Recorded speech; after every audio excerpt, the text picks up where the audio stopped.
So today I will do a review of this book. And is this really a book that could help you for making better decisions? Is this the best book for decision making? Let's find out. So this book is obviously not sponsored by the author of this book. So I bought this book at a time when I thought that I was buying things which I didn't really need. And so I thought that I needed a mindset shift in actually becoming more minimalistic. And that's when the title of this book caught my attention, which meant Essentialism, the disciplined pursuit of less. I'm really grateful that I read this book. So first we need to understand what is essentialism. So to put it simply, essentialism is the art of understanding what is really essential. Or in other words, as the author puts it, what really matters to you. The author tells about this philosophy and art on focusing on what truly matters. He gives a really good example by contrasting what an essentialist does and what a non-essentialist does. And that's where the answer really lies. So you can see that many people have the habit of just saying yes. Even if we don't want to maybe do that thing, they quickly commit and say yes for doing that thing. Maybe they don't even have the time to do that. Maybe they don't have the energy to do that. And still we, as a society, people don't want to hurt others or don't want to let other people down. So that's why they quickly say yes. So saying yes could be to please someone. People could say yes for different things. But an essentialist knows that saying no is really, really important. This also boils down to how do you say no, because you don't want to really be rude to anyone. You want to do it kindly and politely. And that's what one of the main differences between an essentialist and non-essentialist lies, is that a non-essentialist says yes almost all the time. He ends up not giving time to what really matters to him. While on the other hand, an essentialist says no most of the time or almost all the time. And that's where he is able to find out time to do what really matters to him. Because let's face it, everyone has to die someday, and we really have very limited time in this world. Someone has 80 years, someone maybe 50 years, 60 years, 70 years, we don't know. But we say that live your life like it could be your last. So not to the extremes, but definitely we need to understand how to really use your time to do what really matters. So the author talks about less but better. Being successful does not mean that you have to do all these things. Even I don't agree with that. You have to focus on those few things that matter the most and double down on it and give your all to that. So the author talks about pursuing this lesser options, but in a disciplined fashion. And that's where a lot of key things lie. And a lot of time what happens is that people think that discipline is the enemy of their freedom. Discipline will not make them free. But that's not true. Discipline in a specific fashion will actually give you more freedom. This may really sound contradictory and paradoxical, but there has to be discipline of some sort in order to actually grant you more freedom, the freedom of maybe time, the freedom of maybe more money. There has to be a discipline. For example, if you want freedom of finances, maybe you need more discipline in spending. If you want more time, you need to be more disciplined as to how you allot your time to various things. The author talks about it's not about doing all things or getting all things done. He talks about getting the right things done and making the wisest possible choices.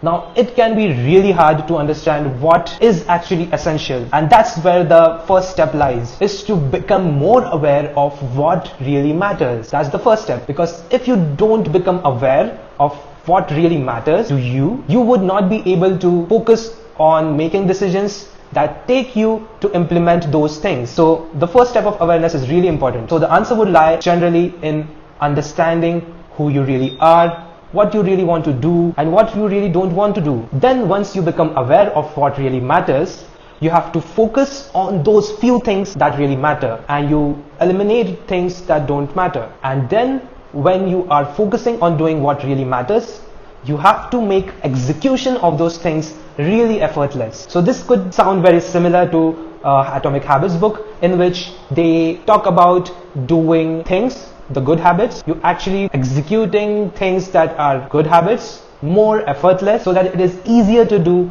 good things and it's easier to cultivate good habits. Whereas for your bad habits, you put in more obstacles deliberately in order to break your bad habits or make it very hard to pursue your bad habits. So the idea may sound similar to that, but there are really very novel ideas that the author talks about, and he gives really good examples as to how are these things being implemented, how an essentialist actually makes a decision, and that can be really helpful for you if you are stuck in some kind of dilemma or you are struggling with decision making. One of the most important things that the author talks about is the power of choice. He says the ability to choose cannot be given or taken away. It can only be forgotten. Think of it again. Let's go through it again. The author says the ability to choose cannot be given or taken away. It can only be forgotten. And this means that we have the power to choose, but we are not really aware that we have this power, or we don't really take those choices in order to pursue what really matters. For example, you have the power to choose. I cannot give you the power to choose. You have it yourself. You have inside you, and I cannot really take the power of choice from you. And the key thing that the author talks about is that if you don't choose for yourself, someone else will choose for you. So that may not always be a bad thing, but many times it happens. Do you ever feel helpless in the kind of situation you are, or helpless in the kind of how your life is going? Many times it would happen that we think that we don't really have a choice, but the fact is that we do have a choice. And this is very similar to the teachings of Vipassana, and what the Vipassana teachers tell us, the meditation teachers tell us, and this is also very common in the Buddhist practices, in which the teachers tell us that even if you cannot choose a certain situation, even if you cannot change a certain situation, you can always choose how to mentally react to certain conditions. And that's where Buddha says that that's where the key lies in coming out of this suffering that we have in life. So becoming aware about the power of choice is really, really important. And this also very much resonates with what I have read about the Buddha, is that he actually was kind of an essentialist himself. After getting enlightenment, he always used to focus on certain scope of questions. He always refused to answer certain types of questions, and his scope of questions would always be something that's related to real life, something that's related to suffering, how to come out of suffering, and the problems in real life. He refused to focus on the things that were out of the scope of this kind of thesis or the problem that he was working on, how to come out of suffering, how to make better decisions in life in order to come out of suffering. So focusing on what really matters, the power of your choice. Another very important thing that the author talks about in this book is about trade-offs and solutions. Many times what happens in our life is that we think that if we implement a certain solution, there will be no problems at all. But that rarely happens. Oftentimes it happens that even if we do implement a certain solution, there are other problems that arise. Something that could be related to the problem that we were trying to solve in the first place. And that's where the author talks about a very key thing. He talks about there are no solutions in life. There are only trade-offs. Now, why is he really saying that? He gives a really good example of gas burners. So he talks about 4 gas burners, and each of this gas burner means work, family, friends, and health. So in this example, he says that if you want to give your highest contribution to a certain things, you will need to switch off 2 burners. And from switching off 2 burners means that you are actually not focusing on those 2 things, and you are focusing on the rest 2 things. So if you do that, you definitely would be giving more contribution, your highest contribution to the things, for example, work. For focusing on work, it could happen that you are switching off the burners of family and friends, and you are focusing on work and health. Or it could happen that to focus on your health and family, you switch off the burners of work and friends. But guess what happens? If you switch off these 2 burners, there will be times when the things related to the burners that you switched off, that could suffer. For example, if you switch off the burners of your friends could get sad with you, or they could get unhappy with you. If you switch off the burners of family, your relation with them could suffer. If you switch off the burner of work, your attention towards work could suffer, and your work could suffer. And for example, if you switch off the burner to your health and focus on the rest of the things, your health could suffer. Another thing the author talks about is that to really give highest contribution to something, you have to switch off 3 burners, which sounds really insane. And that's what a lot of great people do, or the people who have achieved something truly extraordinary in their life have done. And this something could be the thing that is essential for you, and this could be something that truly matters to you. But guess what can happen? If you are focusing completely on your work and you are not giving attention to your family, friends, and most importantly health, then your health could suffer a lot due to that, as well as the rest of the things. That's why it's really important to also balance the switching off these burners and switching them on. You cannot switch off your burners for a very long time. That could be really detrimental, that could be really damaging. So you have to choose wisely as to what you have to focus on and choose what really matters. And another example is that we could feel that if we buy a certain phone and our life would be really smooth and there will be no problems at all if we get a certain phone. Maybe that's how the marketing advertisement looks as well. Maybe that's how you see your friends as well who has bought this new phone. But guess what happens? When you buy a new phone, it could happen that after certain updates, the phone starts lagging, or maybe your phone falls down and the screen cracks, or the camera cracks, or after a certain point of time, maybe you really don't like your phone, or maybe you're finding it so addictive that it's really eating your time and you're not able to focus on what really matters to you. So we must understand that times do change and things could change anytime. So you have to be mentally prepared to understand these trade-offs, become aware of these trade-offs, and becoming aware is a really big part of this entire process. You could choose to ignore it, but if you choose to ignore it, you will still be feeling the effects of your choice. Ignoring certain things is also a choice in itself, and it could often increase more problems rather than becoming aware of it. So a really important thing which I also believe, which the author has said, is that ask the question, which problem would you like to have right now, or which problems you are okay to have, and choosing wisely along with understanding why you are doing what you are doing is very important as well. And meditation could be a way in which you are trying to become aware of these trade-offs, aware of the power of choice, aware of what you can really do and what's essential for you, and then you can move on to the next step of cutting things which are not essential. And there is another concept of signal and noise that the author talks about. Essentialists are really powerful observers and listeners, but a non-essentialist is not really good. A non-essentialist may actually hear everything, but the signal in what he hears is lesser what an essentialist hears. The essentialist understands the essence of what's being said. He goes beyond words, beyond what he's hearing, to understand the essence of information that is being given to him. So figuring out the signal in this noise is one of the few analogies which could help you understand to make better decisions. And that also means reading between the lines. An essentialist is able to not just read the lines, but also go beyond and read between the lines. And another thing that the author talks about is about play. Play is an essential part of life. It helps you to embrace the inner child in you, and it also helps you to get more relaxed, and it also helps you to get more creative. So embracing play and embracing the inner child in you is also very important. And the rest of the things that the author talks about are how important is sleep, to focus on getting good sleep. And then one of the most interesting parts of this book is when the author tells you how to say no. That's really fun part, when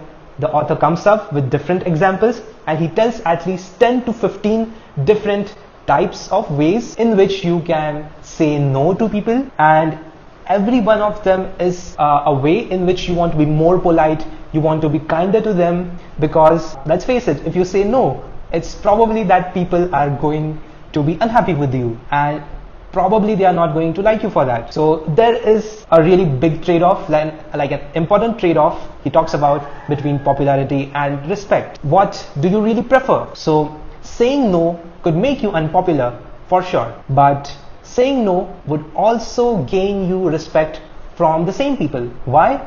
Because for the time being, even if they might be unhappy with you, when they understand the real reason why you are saying no, they will probably respect you, because you are focusing on what truly matters to you, and you are figuring out time to focus on what really matters. And that in itself could be an inspiring thing, because that's when we realize that time is very important. It's very limited. We have limited time and energy. So it could happen that we conform to a crowd. A crowd does something and we try to do the same thing what the crowd does, because we don't want to separate from the crowd. And this has been studied a lot in psychology as well, in which there are various studies in which a person tries to conform with a crowd rather than applying his mind and actually choosing what he should be actually doing. So yeah, saying no can be hard, and it could really make you unpopular with that. But you have to learn this art of saying no in order to focus on things that are very, very important to you. So the author tells this again, a very good quote, a very good sentence that he says is that if it's not a clear yes, then it's a clear no. This means that if you're struggling to say yes, then the answer would probably be no. Not just probably, he says that it clearly should be no. If you're struggling to say yes, your answer should clearly be no. And you should actually learn this art of saying no. One of the examples which I remember is a person who is struggling to say no and is actually in a habit of saying yes all the times. The author tells that this person then develops another habit of not actually replying to the answer at that very moment, but the person tells the person asking whether you would be able to do this or whether will you be able to come to the party. The person says that, oh, let me check my calendar and I'll let you know. And when the person goes back and checks her calendar, she decides based on how much time she has, and then can decide and tell the person later that no, I don't have actually time for that. I'm really sorry. I would have liked to, but I cannot because I have these other things. And one of the other ways in which you can tell people or make them understand why you are saying no is by telling them how much difficult it would be for you if you chose otherwise. The kind of maybe responsibilities you have on yourself, or maybe the repercussions that you would be facing if you said yes to that particular thing. So yeah, saying no can be really, really hard for people, but it is a really essential thing to learn. And a really interesting thing that I learned from this book is that the word decision, there is CIS, decision, CIS. So CIS or CID, as the author says, also means cutting or to kill. So decision essentially means that you are cutting or eliminating things that are not important, or eliminating other choices and focusing on those few choices which are mattering to you, and then you're making those decisions, because otherwise you will not be able to make that decision if you don't really eliminate other options. So yeah, the disciplined pursuit of less, focusing on the few things that matter the most, less but better, as the author says. Setting boundaries, he also talks about setting boundaries, in which setting boundaries, acting in a disciplined way, can actually give you more freedom. And the author also talks about buffer in one of his later chapters, in which he says that always keep a buffer of time, a buffer of money, so that there are circumstances which you cannot foresee, you are able to deal with them. For example, if you want to go at a certain place, you have to arrive there at 5 o'clock, but instead you are arriving at 30 minutes before, 10 to 20 minutes before, maybe an hour before, because who knows, you could be stuck in traffic or there could be heavy rain. So always keep a buffer. A buffer could be for your money as well, where you are keeping a part of your money for emergencies. What if there is high inflation? What if you lose your job? What if there is a medical emergency? There always has to be buffer, which kind of is obvious, but is really important to implement, and not everyone implements it. So highly recommended to implement that as well. So yeah, learn to adapt, be flexible, just like water. So yeah, as an essentialist, it does not mean that you have to be rigid. It also means that you learn to adapt, you learn to be flexible, just like water, but with discipline. Thank you.